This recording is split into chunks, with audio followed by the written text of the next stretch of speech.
Okay, I guess we're live. Welcome to the podcast. And Hey, good this is morning. the backdoor play. And good morning, Coach Mark and Coach Ryan. Morning, good Good morning. morning, And guys. yes, welcome po sa ating episode 33 dito po sa the backdoor play. And pwede nyo na po kaming masundan dito sa Spotify. Meron na rin kaming YouTube at syempre sa ating Facebook page. Ayan. So, salamat sa lahat ng mga sumusuporta, nakikinig, sumusubaybay sa amin. And sa YouTube namin, type nyo lang po ang The Backdoor Play Podcast. Like and subscribe lang kayo dyan, mga kabasketball. Okay. Kamusta kayo, mga coaches? Medyo na-miss ko kayo, Oo nga, Coach Pagod ako Mark. last week. Coach Mark, mukhang jet setter ka na naman. Pakikwento naman sa amin kung ano nangyari sa'yo. Oh yes. So for our listeners and viewers, we just opened our Bacolod delivery center ng Intellogix. It's a BPO company, no? We opened it last Thursday. There were some VIPs and guests. Successful naman, masaya. It's a 380 seat facility. Laki. Hoping to fill, malaki, medyo medium size. So hopefully we can fill that out as early as latter part of next year. So we're starting hiring in Bacolod. Yun. Ayos Mga yan. naghahanap ng trabaho dyan from Bacolod. Oo, dyan sa Negros, This is it. yan, sa may Bacolod. Oh. Yan. Pa, speaking Ayos of yan. talagang speaking of Negros slashers, when you go around Okay. from the airport into the city proper, Mm. bukod sa sugarcane, ang isang highlight na makikita mo yung mga makeshift na kubol na mga fighting cocks. Talaga. Buhay na buhay pa rin yung business ng cockfighting doon. Mga Ay, breeders nako. talaga. Slashers. Malalawak kasi yung mga lupain din dyan di ba? Oo, yeah. Tsaka iba yung manok doon. May muscle. Nag-gym. Maskulado. May workout. May gym, pare. Oo. Ayos yan. Sariling vitamin sa mga yan, no? Ilang basta-basta palay-pala yan. Galing ata sa Yung CM Farms may-ari ng yan. Negros, yung may-ari ng Negros Slasher, si Dodong Bascon, may farm yan. Specific to Okay. Ang bali-balita, cockfighting is one of his business streams. Main businesses. Yan. Good. And good luck sa inyo dyan sa Bacolod, Coach Mark. Alright. Salamat. Okay. Parang Ryan, ikaw naman, kumusta? Ito, medyo naging busy tayo sa work. Medyo naka-realize yung company na ibalik na kayo sa opisina Ganun. Oo. Okay. So ngayon, araw-araw ka na nangyayari na ngayon yan. Araw-araw ka Monday na to bumabiyahe. Totoo. Yan. Salamat nag-adjust tayo ng salamat sa inyo at nag-adjust tayo ng araw. Nag-adjust tayo ng araw. Medyo malamig na rin ngayon. Perfect. Medyo muulan, di ba? Oo, medyo. Ubuo nga Totoo. Yung transition ng weather. Oo. Grabe. Exactly. Yan. Daming may colds and some cough. Minsan namamaos. Ako, gagaling-galing ko pero lang it's din. Christmas season na rin. Oo. Talagang malamig talaga, di ba? Yan. Okay. Yeah. And binabati rin natin yung lahat ng ating mga sumusubaybay dito sa Singapore, New Zealand, Australia. Meron din tayo sa taga-Canada. At syempre dito sa ating bansang Pilipinas. Ika nga ni Marvin. Ayan. Okay. Busy siya ngayon. Okay, sige, simulan na natin. So, syempre, meron muna tayong mga basketball updates, 'di ba? Nagbalik na nga yung PBA, 'di ba? And ito, coaches, napansin ko lang, no? Kasi ang daming naglilipa na mga messages yan sa Facebook, sa YouTube, I think TikTok and even sa Twitter, no? Napaganda pa. And I think naman talaga napaganda naman yung paglipat ni Vic Manuel sa Terra Firma kasi excited na daw siya uli maglaro. And sa nakikita ko, parang most improved player numbers yung mga pinapakita niya. Ray, alam ko may chat ka sa isang araw. Pare, ano masasabi mo dito sa pagbabalik ni Vic Manuel?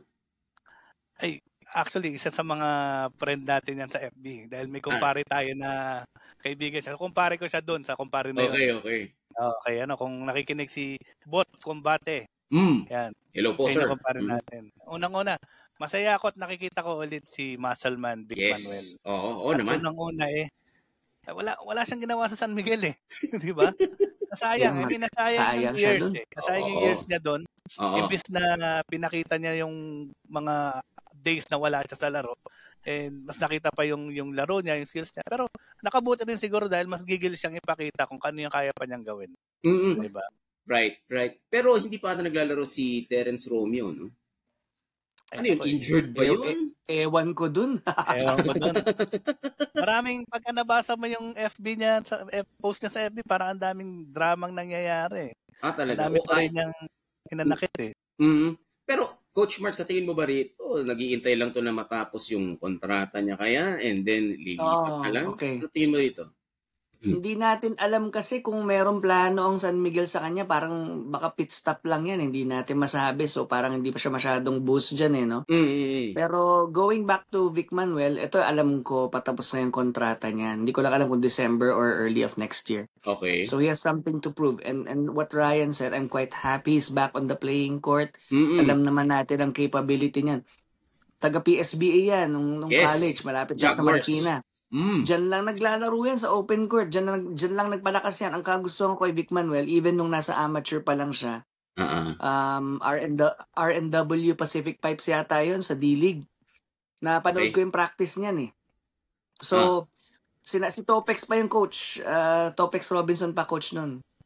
Sabi niya gano'n, nasa kabilang court kami, RFM gym sila nandito.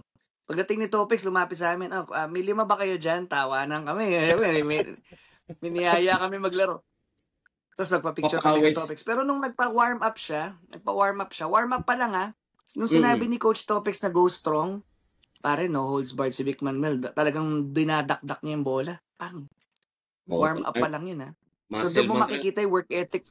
Doon mo makikita work ethic ng tao. I'm really happy na siya, no? I'm really happy na bumalik siya dito. Therapy, nabigyan ng minutes. Ibig sabihin, may mileage pa eh. Grabe mag-stack ng player ang San Miguel. Sayang yung mga 11, 12, 13, 14, 15 players. Sayang dyan. Right. Pwede magamit sa ibang team yan. Right. Ako naman, nakikita ko dito, sayang lang yung sana hindi na lang si Terence, sana si Jeron Teng na lang. Di ba? Kasi kahit pa paano, medyo bata, di ba? Medyo magagamit mo, no? Pero ito nga, itong Terra Firma, ang nakikita ko din dito is parang kasi lahat bago, di ba? Ilan lang yung veterano dyan. Lahat gusto magpakita. Every parang conference may bago. Oo, tsaka yung mga players na mga bago, like yan, sila Paraiso, sila Katapusan. Parang I don't know kung part ng system nila yon, pero gusto magpakita. So, nangyayari is naboball hog ngayon. Di ba? So, parang wala gaanong pasahan. So, minsan yun din yung risk na medyo nasa cellar dweller kayo, di ba? Kasi gusto nyo lahat magpakita. Parang tryout team lang. Yun, nakuha mo. Parang tryout, di ba? Parang, baka makuha ako ng San Miguel dito, di ba? Alam na naman natin yung trend. Pakitang gilas mo ako ng konti. Yun, nasa sacrifice. Kaya yung laro nila nung isang araw sa Meralco. Sayang, napaka-close ng laban. Sana kung may konting pasahan, may konting sistema, yun, baka makapanalo sila. Okay, still, nasa PBA tayo. Ito, Coach Mark, katweet kita nung isang beses dito. Jerome Lastimosa. Grabe yung mga numero nito, sir. Bumalik, no? Parang hindi napilayan. So, yung isang beses... May kutob ako dyan eh. Oo, sige. May kutob ako, hindi pinaayos ng Adamson tuhod niyan eh. Sa Magnolia lang nagpaayos eh. May balita nga akong ganun. May balita akong ganun na, di ba, ACL na siya. Tapos, pinagpa-practice pa the next week. Kasi kailangan daw para sa playoffs na... Ay, nag-beg off na yung player. Walang balita kung pinaayos ng Adamson yung tuhod niyan.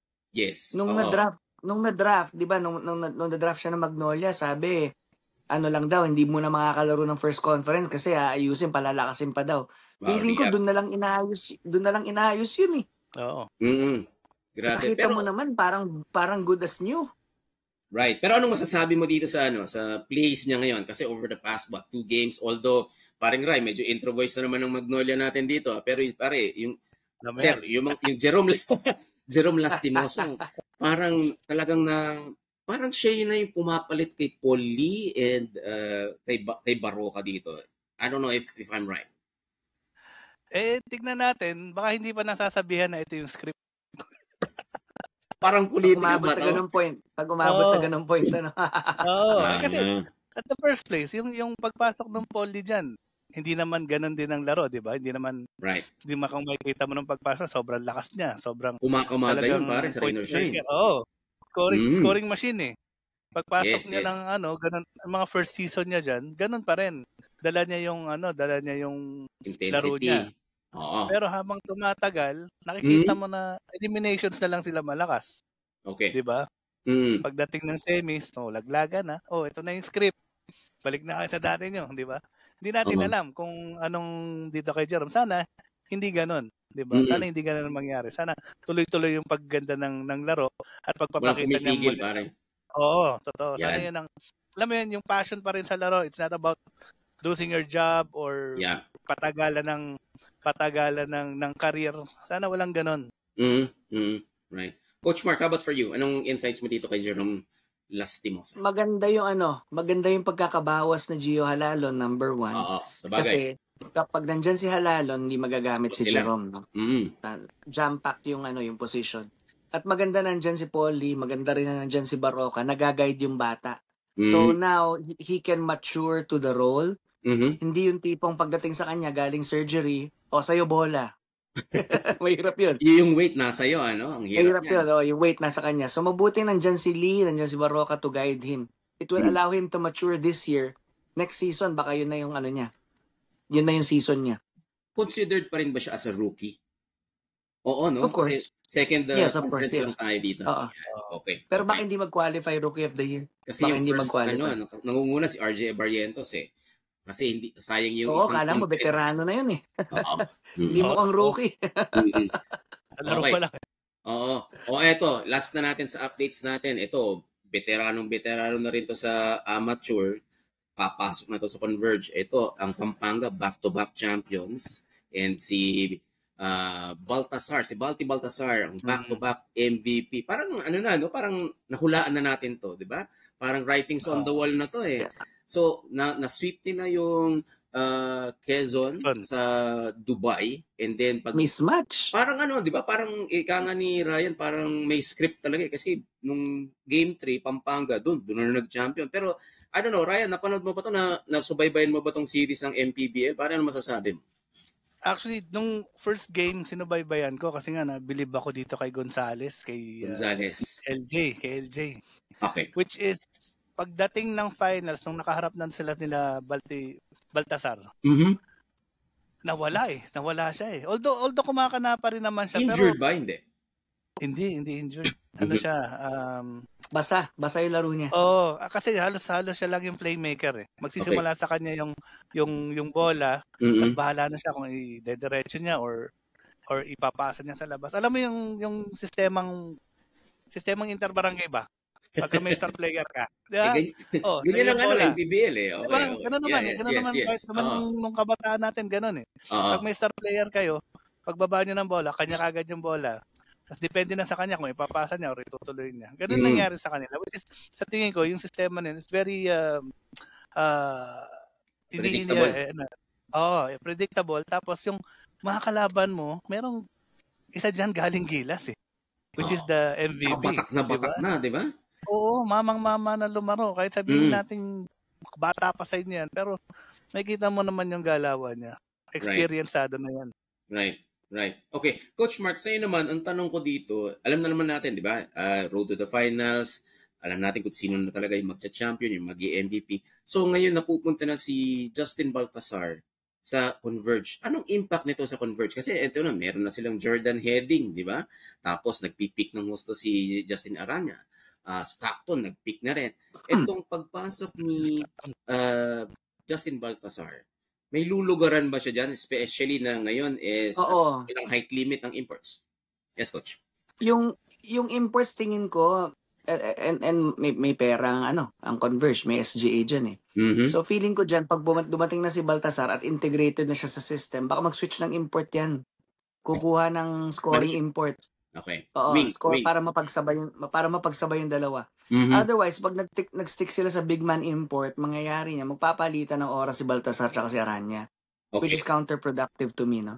So, kung kumuha sila ng scoring big, so marami namang mga backup bigs to guard big imports So, kung makapag-switch sila ng import into a scoring import, then mama-maximize yung front line. Lakas niyan. Okay. And now, kung mag-equate ang laro ni Baltasar sa PBA, we have to find out. Kasi, remember, si Adukol tumagal masyado sa amateur. Pagdating sa PBA, parang Hindi Naubos. siya parang MVP type eh. Parang ano eh, at best role player eh. Tingnan natin kung ano magiging impact ni Balti sa PBA. 28 turning 29 na yata yan eh. Oo, medyo may katandaan na rin Tumagal masyado. Sa ngayon kasi parang kasabay niya si Santillan. Santillan legitimate PBA star na eh. Right. Yun, nagiging closer na siya, di ba? Lately. Oo, nagiging closer na siya. So, tingnan natin yung barometer. Yun ang barometer ngayon eh. Tsaka, I think sa Converge, medyo hindi nahati si Coach Charles kasi tapos ng NCAA. So, makakapag-focus na to sa coaching ng Converge. No? Pero babalik daw siya ng College of St. Benilde next season, yung season 100. Oo ba yun? Well, nag-press conference but I don't know. And dahil dyan, eto na, pupunta na tayo sa ating main topic ngayon. So pag-uusapan natin is college basketball. Pag-uusapan po natin ang NCAA, ang recently concluded NCAA Championships, at ang Game 1 ng UAAP. So dito muna tayo since pinag-uusapan natin si Coach Charles. Nung Sabado po, nanalo na ang Mapua Cardinals sa kanila pang ilang championship na ba to, Coach? Basta after 33 years, no? After 33 years, yes. After 33 years, congratulations. Oo, nako Ryan, si Mang Nap sa langit, tuwan-tuwa to kasi tubong Mapua to eh. Oo. Talaga ba? Oo, Mapua yan. Pero guys, pag-usapan natin tong CSB and Mapua. Okay. So na-sweep ng Mapua ito, no?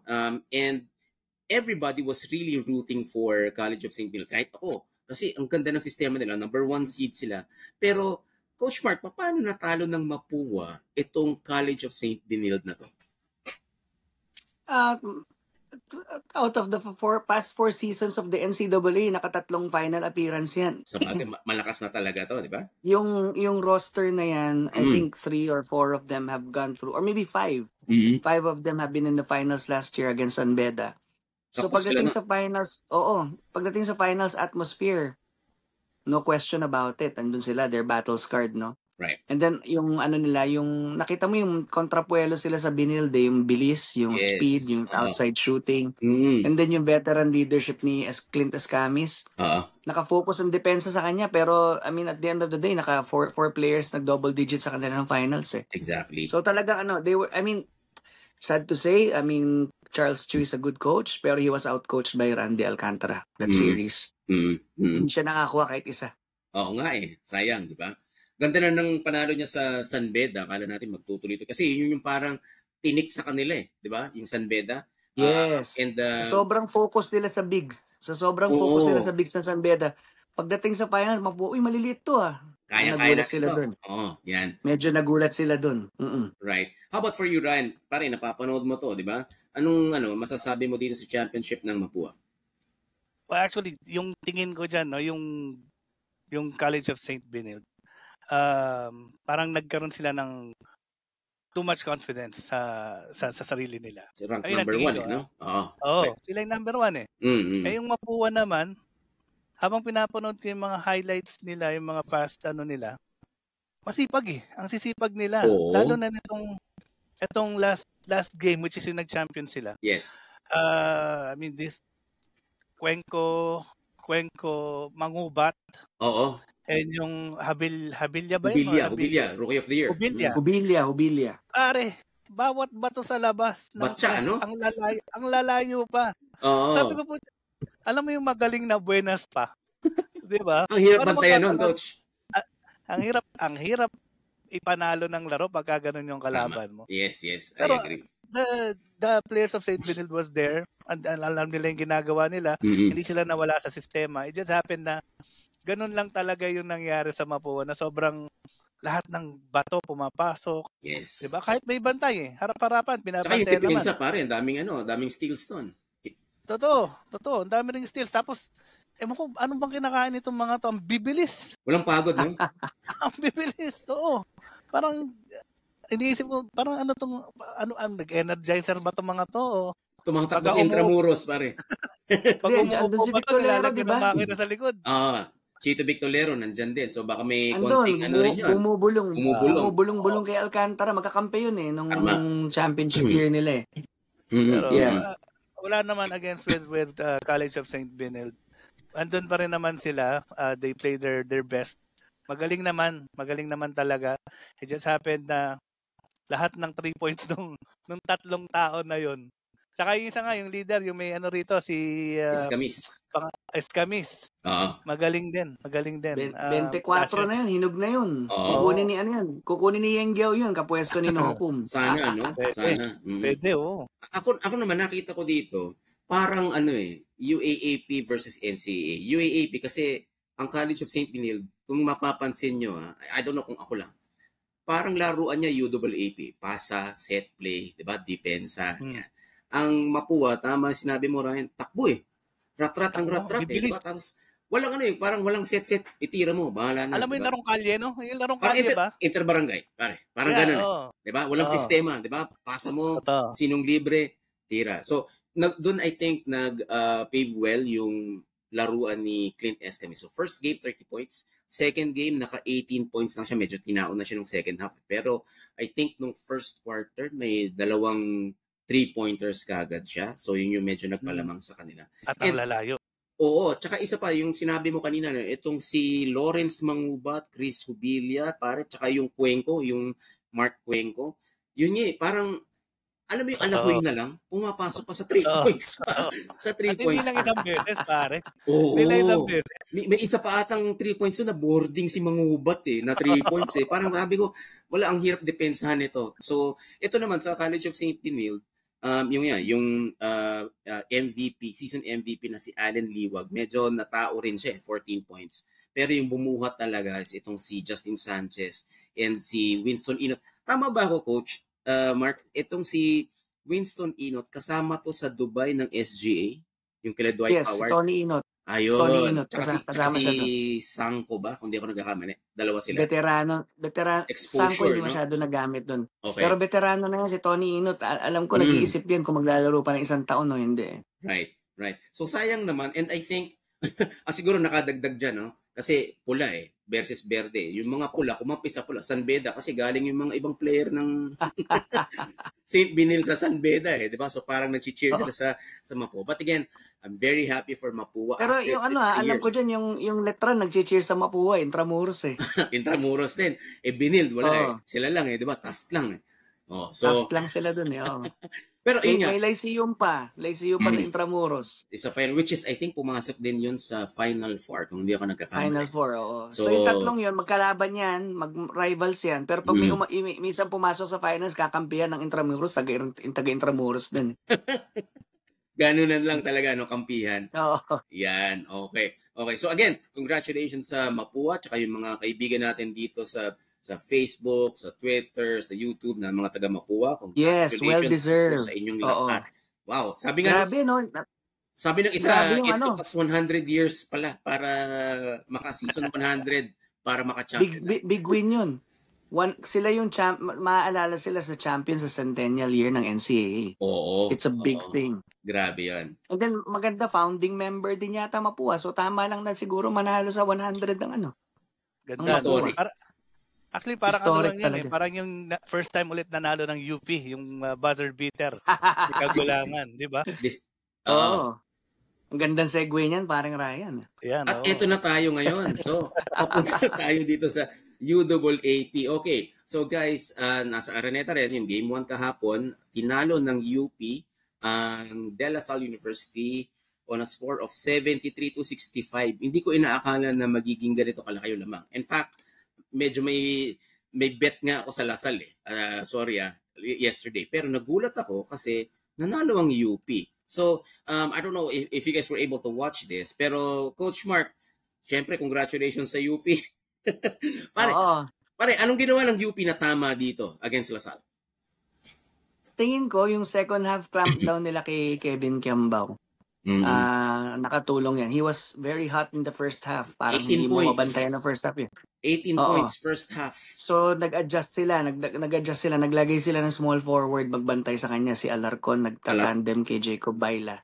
Sometimes si Raylan Torres. So siguro napansin nila na na kaya nilang salubungin sa ibabaw nakita mo naman, no, second half, parang yung mga bato ni KQ, parang pagod at pilit na rin eh. So, buti na lang nandun si Michael Phillips to somehow give some points down the lane, no? Right. Pero maganda yung defense ng UP nung second half. I'm quite happy na contain nila si KQ. Yep. Pero I'm sure mag-a-adjust yan si Topex. Mag-a-adjust yan. Kasi hindi Right. pwedeng puro ganun. Kailangan makapag-contribute yung guards, lalo na yung guards. Otherwise, tututukan na si KQ all the time. Correct. Markman na, no? How about for you, Ryan? Anong nakita mo dito sa Game 1 ng UAAP kahapon? Ang nakita ko dyan is yung KQ ay nagbibigay na ng bola ng third and fourth. Kasi nung first half, halos siya lang talaga yung kumakana eh. Oo, pare. Kita mo yung fade away niya, yung 3 points niya, salaksak niya. Parang nawawalan ng silba yung ibang players ba? Okay. Nag-stagnate, no? Oo. So nung nag-share siya ng bola, although hindi naman nawala talaga yung scoring ng Lasal, it just happened na mas mainit yung supporting players ni Agulangan. Which is remember nung preseason analysis natin na kulang sa gwardiya ang Lasal. Right. Late na lang nila ginagamit yung Ramiro, yun yung point guard nila eh. Kasi si Guliena, si Marasigan, si Austria, converted guards yan eh. Nakita mo patay ang bola, walang ikot. Right. And Ramiro had 5 points yesterday, no? 1 steal. So medyo kahit pa paano. Medyo kalawang yung bata. Latter part na lang ng second round ginamit eh. So dapat umpisa pa lang ginamit na yun kung gusto nila magkaroon ng pure point guard sa laro. Right. Exactly. Yun din yung maganda pagka ang coach mo is nagbabalasa ng players at hindi lang nakafocus sa isang player yung offensive offensive plays nyo.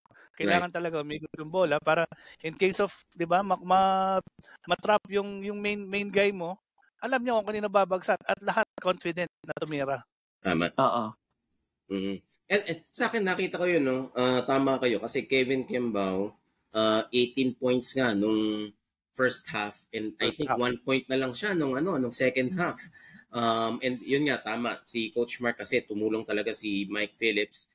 17 points siya yesterday. Pero it was not enough. Kahit na inaabangan ko rin na pumutok si CJ Austria pero parang hanggang angas na lang si CJ Austria kahapon eh. And then on the other side, ito hindi natin to nakita, no? Itong si QMB, no? Si Quintin Meliora Brown. Parang talaga pag nakikita ko siya naglalaro, parang si Boban yung built eh. Pero, haba ng kamay niyan. Pero kahapon, nung second half, nakita ko na binibigyan nila ng binibigay doon kasi kayang-kaya niya si Michael Phillips. And true enough, naka 17 points siya yesterday to add at least 9 rebounds also yesterday. So, yung defensive rebounds niya na 6, malaking bagay yun. Tapos, yun nga, yung sinabi mo, Coach, no? Kasi tinao nila si KQ. So, kudos dito kay Baila, tsaka yung I think may isa pa, si Abadiano. Alarcon. Alarcon, yan ang bumabantay. And ito, Coach, ito medyo hindi naman na-criticize natin. Medyo may comment lang tayo dito kay Francis Lopez. Pero nakikita ko yung other side niya. Medyo exciting siya panoorin ngayon.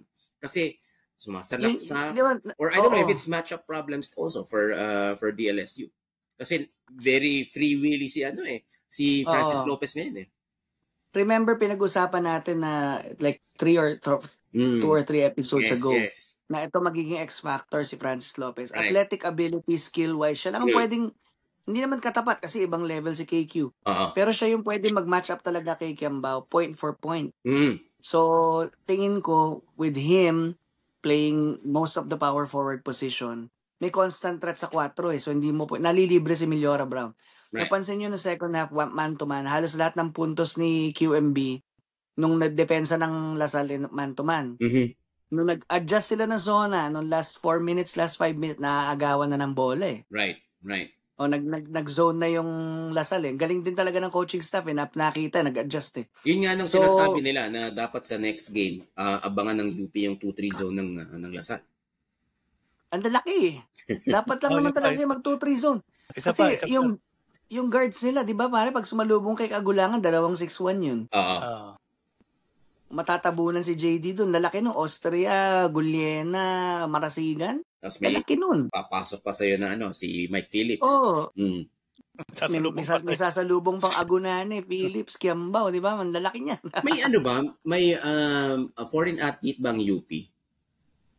Udodo. No, mas magaling si QMB dun eh. Parang parang hindi ata siya wala siyang production ginamit kahapon. Ginamit ng konti, pero 2 minutes. Iba pa rin level eh. Ibang level si QMB eh. Magandang pick up yun. Ano yun, Ryan? Sorry. I mean, yung foreign player ng UP. Hindi siya ganoon kababad, pero parang ginagamit lang siya for defensive purposes lang. Para lang mapahinga yung ibang players. So, yung sistema na sinasabi natin. Sistema lang, Oo. Ito, ngayon, ang tanong ko sa inyo guys, no? Kasi going towards game 2, again, hindi natin alam, kung babawi ba ang Lasal dito o kaya ang UP tuloy-tuloy ng championship. Coach Mark and Ryan, pinag-usapan natin to sa ating episode 32, no? May pressure ba dito kay Kevin Kiambao? Kasi alam naman natin, 'di ba, yung mga istorya diyan sa labas, 'di ba? Naglalaro siya and all. Pag ito hindi nag-champion, do you think na he's feeling the pressure na shoots, the blame is going to be on me kasi aakalain nila. Parang ito nga may nararamdaman nga ako na yung iba nasusulat na, no, na mukhang nagpapahinga ng second half kasi lalaro pa sa Chaong eh. Kaya 1 point na lang ng second half. Buhos, di ba? Parang hindi halata siguro. Diba? Pagdating ng second half, 1 point na lang. Tsaka, I think also nung binantayan siya ni Francis Lopez, Coach Mark, medyo hindi siya nakagalaw eh. Medyo malaki talaga si Francis. Pero, may mas, kung ikaw si Kevin Kiambao, may mas pressure ba sa'yo going into game 2? At anong kailangan mong gawin? Ako tingin ko mas pressured siya last year kesa this year. Okay. Kasi last year, kumbaga, parang hindi pa siya nakakapag-champion. Ngayon, nakapagbigay na siya sa Lasal eh. Okay. Kumbaga, MVP one championship ring, MVP ka. Tingin ko naman yung investment ng Lasal sa'yo na isoli niya na by winning that one championship. Parang very, very much the same thing kay Carl Tamayo. One and done. Nakapagbigay na ng isang championship tsaka 2 finals appearance, okay na ako, good na ako, lipat na ako KBL o Japan or wherever. Tingin ko mas kaya nga nakakapaglaro siya sa Chao ngayon eh. Kasi kung pressure din, parang hindi maglalaro sa Panalay. You think? Yeah. Focus lang siya ng gano'n, Okay. I think now siguro may na yan, parang okay, veterano na ako, I've given my share, graduating na ako. Iba naman. Si Philips naman. Okay. Which is, ang ganda rin ng nilalaro ni Philips ngayon. Maganda nilalaro ni Philips. Right. Si KQ, wala nang kailangan patunayan. I mean, he's the number 1 collegiate varsity player in the country today. Not only in the UAAP. Not only the UAAP, kahit sa ibang liga pa. Sa Asia siguro, sa Asia. Daming nilalaroan. Sa Asia. Daming nilalaroan. Sa Quezon, Batangas, yan. Siya din ng 200,000 daw, pare. Wow. Sa laro. Hindi mo mahihindihan yun. Ay, nako. Kahit sino naman siguro. Ryan, halimbawa, ikaw si KQ, pare, may mas pressure ba sa'yo? Kasi syempre, medyo masasakit din makikita mong comments dyan pag nakakalaman mo na medyo nilalaglag mo yung laro, pare. Ikaw ba, kung ikaw si KQ, anong mararamdaman mo? Ano kailangan mong gawin for game 2? Sa akin, kung ako si KQ, I mean, kung ako yung sa isip ko ngayon, mas pressured ako kasi nag-champion ako last year eh. Okay. Diba? Nag-champion ako last year, MVP pa ako last year. So, ang tingin ng tao is, kaya ko pa rin ibigay yun sa kanila. Okay. Diba? Unless, kung katulad nga sinabi ni Coach Mark, nang iisipin na lang ni KQ is, wala na, na-prove ko na yung sarili ko. Diba? Si Philips naman. Okay. Wag naman ako, si Philips naman. Diba? And apart from playing with UAAP, meron siyang ibang games sa labas na ibabato sa kanya. So mas pressured ka kasi pucha, ako yung sisisihin nito kasi alam ng buong mundo, buong Pilipinas na lumalaro ako sa labas. Diba?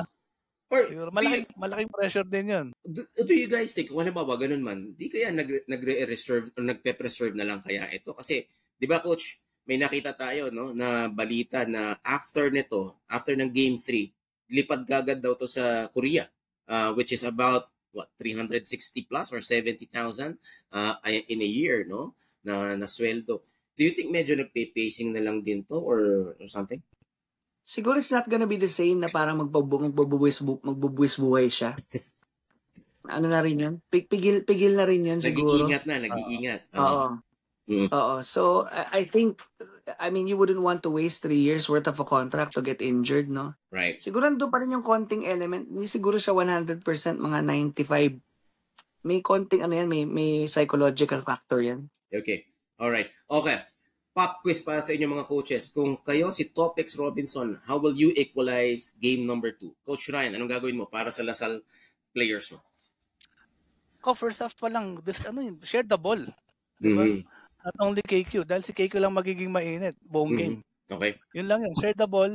Hindi lang si KQ yung kayang tumira. Lahat kayo kayang sumut. At may utak kayo pagdating sa laro. I mean, trust your teammates. At yung mga ibang players din sa bench, kailangan mapawisan yan. Oo. Right. Kailangan pasokin sa sistema. Okay. Yun lang yun. Alright. Coach Mark, how about for you? Ako tingin ko, umpisa pa lang si KQ, bantayan na si Kagulangan para mapagod. 35 minutes si Kagulangan nung parang ako yun, ha?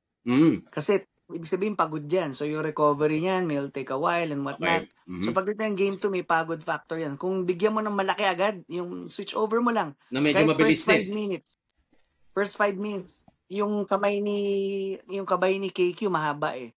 Ginawa nila yun ng fourth quarter, si KQ yung tumapat kay Kagulangan. Mag-experiment lang sila first 5 minutes, tauhin nila yung point guard.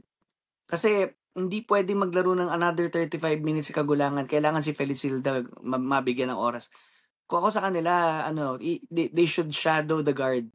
Okay. Kasi kung wala si JD, wala si QMB eh.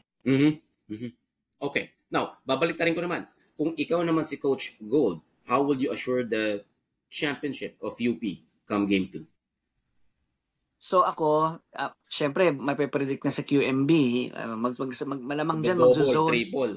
Magsisimula sa full court press, magsaswitch sa man zone. So, makakancel out si QMB. Okay. So, nandiyan pa rin si JD, di ba? High pick kay Lopez. And then siguro si Lopez tumira sa labas, saka si Portea. May shooting na eh. Di ba si Lopez? Nagkaroon na ng shooting. Nagkaroon na ng shooting si Lopez eh. Perimeter, so, tama. Dapat dyan si Portea, Alarcon, and si Lopez ready to shoot. Kasi mangyayari dyan kapag nag-cancel out yung big man sa loob, pick and roll yan. Okay. Pick and roll yan sa 2-3 zone. Right. Okay, how about for you, Ryan? Kung ikaw si Coach Gold. Stick with the system, pare. Ganun pa rin. Kung ano yung pinanalo nyo, ganun pa rin ang laro nyo. Share the ball, gawin mo mainit ang lahat ng players mo. Hindi lang isa lang gagawa kasi magiging markman yan, di ba? Katulad ng sinabi ni Coach Mark. The next time na maglaro, talaga pati si Kagulangan, di ba?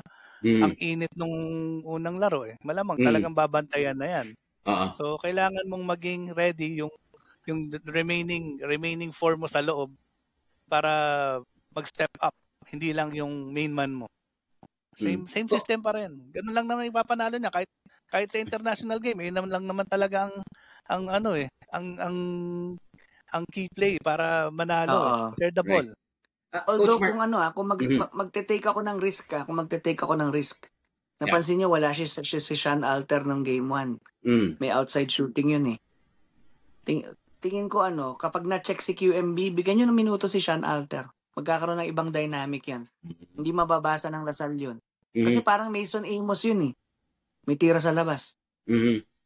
Coach Mark, babalikan kayo sinabi mo kanina, no? JD Kagulangan, ibababad mo ba siya sa laro knowing for a fact na this is his last season?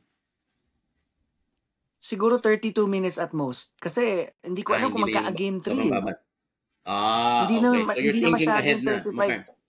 I'm thinking ahead na eh. Kung lalaspakin ko si JD tapos magka-game 3, baka ma-pull hamstring pa sa game 2 yan eh. Laking sakit ng ulo yan. Malaking sakit ng ulo yan. Don't risk it. I mean, yes, it's pressure time. It's championship time. Right. Pero remember, you recruited Felicilda. You have Rylan Torres. Anong pagpahinga mo yung konti? Siguro at most 30-32 minutes. Para naman hindi masyadong, baka mamaya magka-game 3 ka eh. Pag nagkaroon ng game 3, doon mo siya mag-ilabas. Doon ang buhos lahat kasi last game na yun. Oo. Yeah. Correct. Okay. Alright. Sige. Salamat mga coaches. So again, ang game 2 natin is going to be this Wednesday. And then kung magkakaroon ng game 3 is going to be this Saturday. Kaya traffic na naman dito sa amin. Anyway, abangan po natin yan. At, I'm sure magkakaroon kami ng episode kung sino man ang magcha-champion this season for the UAAP. And again, well, I think that's the all the time that we have for this week. Maraming salamat po. Pasensya po, medyo na-delay ang aming publication. But you can also help us by rating us the 5-star rating sa ating Spotify. And pwede nyo rin po kaming sundan na sa aming YouTube channel. Ayan, paki-like. Tama ba yun, Ryan? Like and subscribe. Yeah. At sundan nyo rin po kami sa aming Facebook page. Again, this is the Backdoor Play. Iba sasabihin ko sana. Backdoor Play episode 33. Maraming salamat po. Magpapasko na kasi. Ayan. And hope magkita-kita po tayong lahat sa susunod na episode. Again, this is Eric Ramin. I'm together with Coach Mark Columba and Coach Ryan Molina. Ika nga ni Coach Ryan, laro lang ng laro, pare. Yan, tama yan. Laro lang ng laro. Yan. Alright. Maraming salamat. Maraming salamat. Thank you. Happy listening, guys. See you next week. Bye-bye. Next week.